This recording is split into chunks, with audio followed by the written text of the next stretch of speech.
Hello everyone and welcome to Werven's World and welcome to my 10 tips for new players of Rimworld, a colony simulator which reminds me quite a lot of Dwarf Fortress, although it's much more approachable but still allows quite a lot of depth.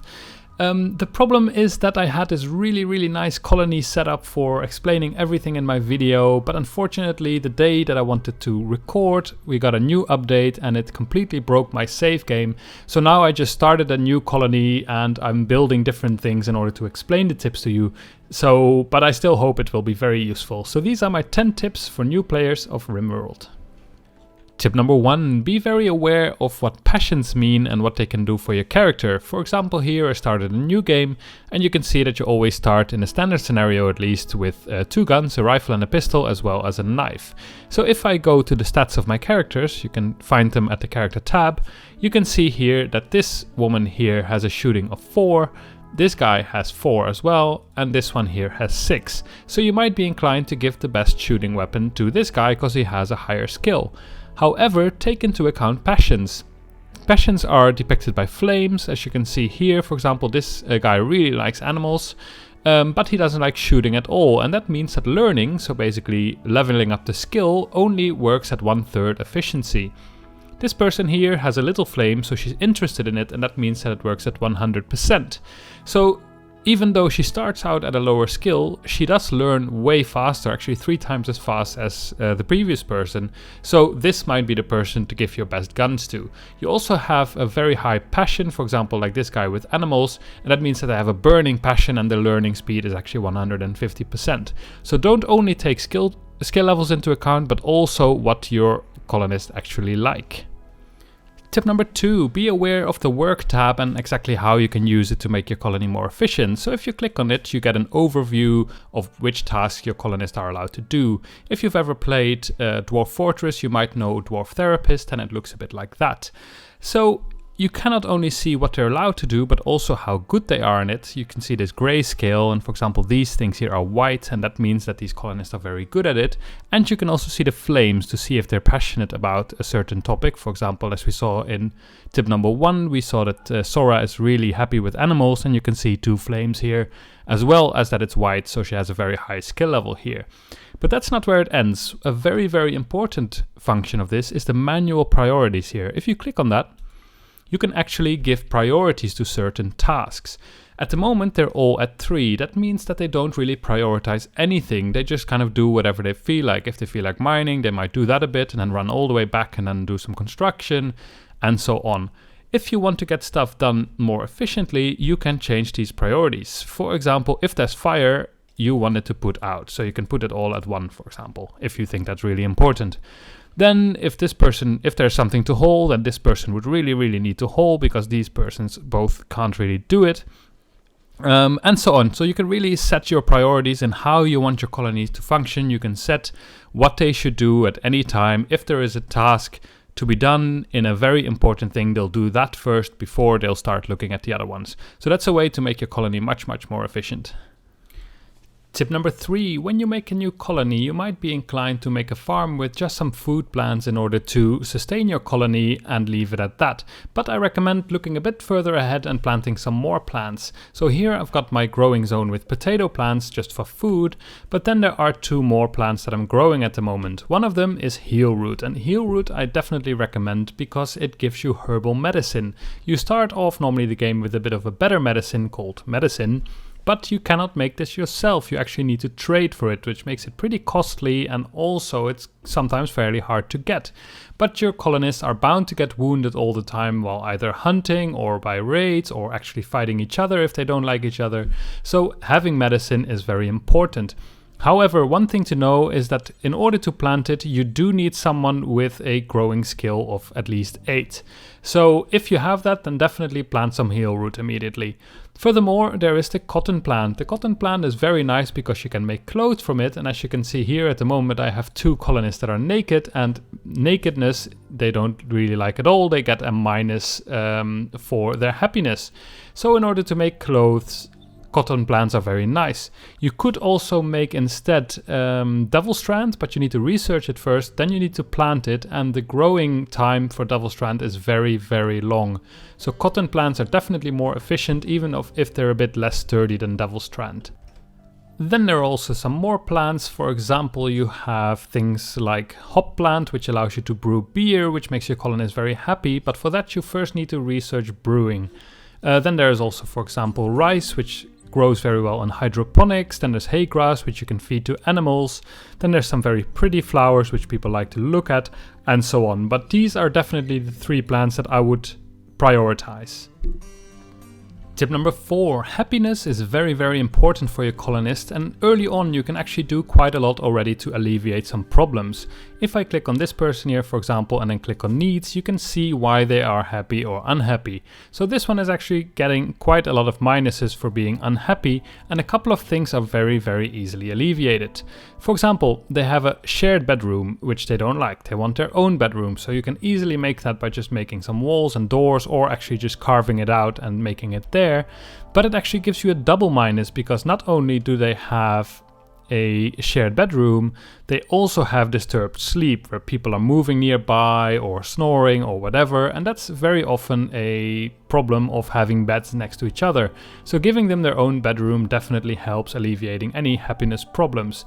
Then they also don't like eating without a table, so in order to alleviate that, you can basically just make furniture. You can make a nice table, you can make it out of wood, put it here, put some dining chairs. And once this is finished, people will go here and they will actually just eat at a table, which gets rid of that minus.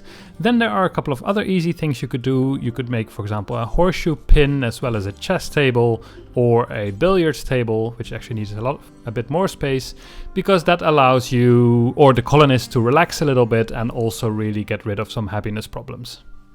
The reason why happiness is so important is that colonists start working slower when they're very unhappy, but even if it gets worse, then they'll start running around naked or just be dazed and not do anything at all because they just don't know what to do with themselves anymore. They might also get very angry at each other and start stabbing each other and all that. All those fun things that you kind of want to prevent. Tip number 5. Colonists can be very hard to come by in this game, and one way to actually get more quite easily is to take prisoners and then convert them for your colony. The way to do that is when they raid you and they get shot or stabbed or whatever, and they don't happen to die but they're just kind of lying there in shock, then you can bring them to a bed and capture them. Basically, they turn into prisoners. The way to do that is you make an enclosure with a bed in it and a door. You then click on the bed and you say for prisoners, which turns the entire room into a prison. Then you bring a person there, you right click the person, you click on capture, and then she'll bring the prisoner to the bed, and then from then on they'll be prisoners. If you click on the prisoner, you can click on the prisoner tab, and then you can see what you want to do with them. You can assign how much medicine they're allowed to get. At the moment they're not allowed to get any medicine, but the doctor is allowed to look at them. And then you can, for example, do chat and recruit, so that chats them up a bit and tries to recruit them once in a while. This one has a recruitment difficulty of 54%, so it's not super hard to recruit her, but it's also not super easy. So once you've recruited them, then they become a part of your colony and add to your workforce. Tip number 6, it's very important in this game to actually make a freezer, because food that lays outside, like this thing here, will spoil. And here these potatoes will spoil in 1 season and 14 days, but of course things like meat will spoil earlier. The way to make a freezer is to just make an enclosure with some doors, and then you can, with architect temperature, you can put a cooler, and you can put that in any wall, and it needs some power.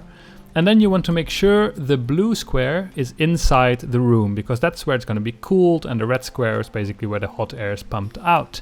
So in order to make that work, you then click on the freezer or the cooler, and you start playing with these buttons. As you can see here, the target temperature is -5. You can adjust that to whatever you want. So I always put it at -5. And then once it has power, it will actually reduce the temperature here. If you look in the bottom right, here you can see that outdoors is 20 degrees, in the prison here it's 22 degrees, but here is actually -5. So it definitely keeps it frozen. If you click on the food, you can also see that it's frozen and it says won't spoil. If you just cool it down, the spoil time will go It will spoil at some point, but not very fast. And you can actually see if you have enough coolers by clicking on these and seeing if they're still frozen. If your target temperature is -5 but they're not frozen, you might consider building another cooler. Tip number 7. When you enclose an area, the colonist will actually put roofs over it. And often you do want to enclose an area. For example, let's say the terrain was working with me here and I would have this nice mountain around me. Then I could just put a wall here and then I would have a nice enclosed area which would be quite well defended against raids. So the problem is, if you put walls there, then they will also put a roof, and roofs provide shade. As you can see here in the left bottom, you can see here the light level, that it's brightly lit, but inside it's dark. And potato plants, they actually need light. As you can see, light requirements here. So how do we make it light here? Well, we can actually break down the roof by saying expand no roof area. So that's the area where there's not allowed to be a roof. And you can draw it here. And then my colonist should come and break down the roof. And as you can see, first of all, it's raining inside, so there are some minuses, also with snow, for example. But now it's brightly lit in here. So now my plants can grow inside an enclosed area, which is very, very nice. If you have a heavily fortified area, you don't actually need to put your growing zones completely outside. You can actually have them inside as long as you don't have a roof. Tip number 8. While special ingredients like gold ore might be very interesting to mine, for example, gold ore allows you to build a wooden royal bed, or any royal bed really, that requires gold but makes your colonists very happy.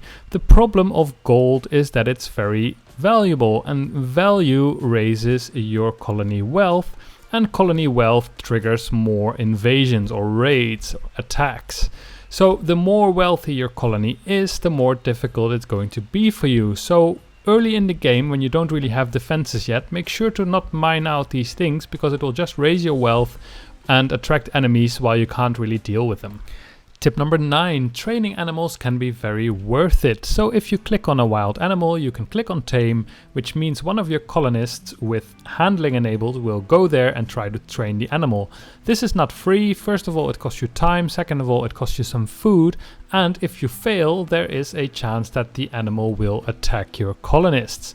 This is especially risky when you start thinking about animals like grizzly bears that are quite deadly.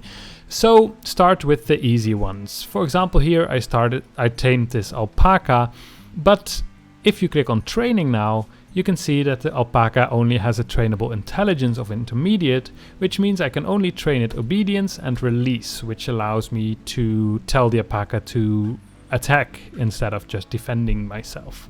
The nice thing about a boar here, for example, is that I've enabled all of these, and that means that in the end, once I've trained it up completely, the animal can haul for me. So that means I have another colonist that can only haul.